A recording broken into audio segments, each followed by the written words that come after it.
ziddiyətdən qorxuram.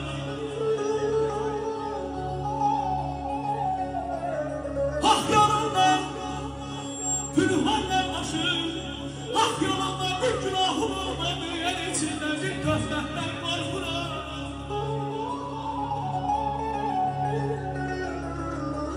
Haqsız başlar oturanla haqlı olan görməcədir. Haqsız başlar oturanla haqlı olan görməcədir.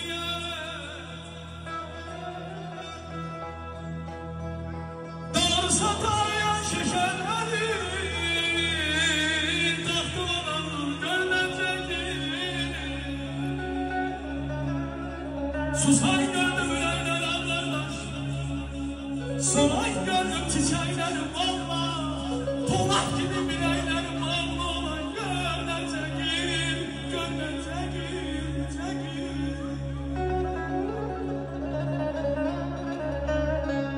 Cavanlı gönüllük halaydı məndə,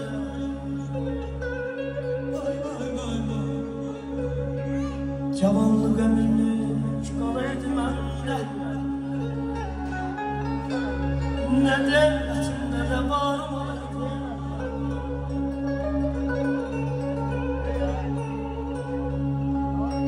Cavanlı gönlüm işgalaydı bende.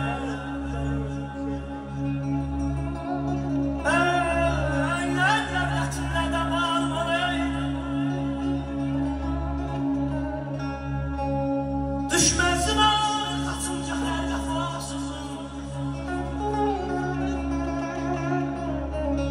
Düşmezsin arkasınca her defasızım. Ahdimden dönmeyen yar olaydı. Dayan herden arkaya bak.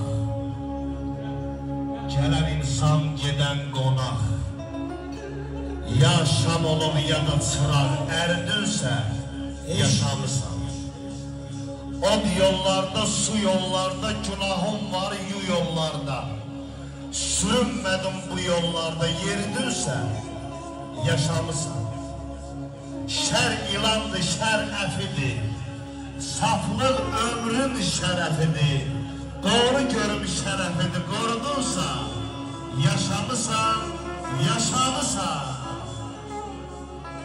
Oxuyursuz yanmışsa almışlar bunlar nəsə. Əzəl təbiətin qaydalı olur, insan bu dünyaya gəlmək üçündür.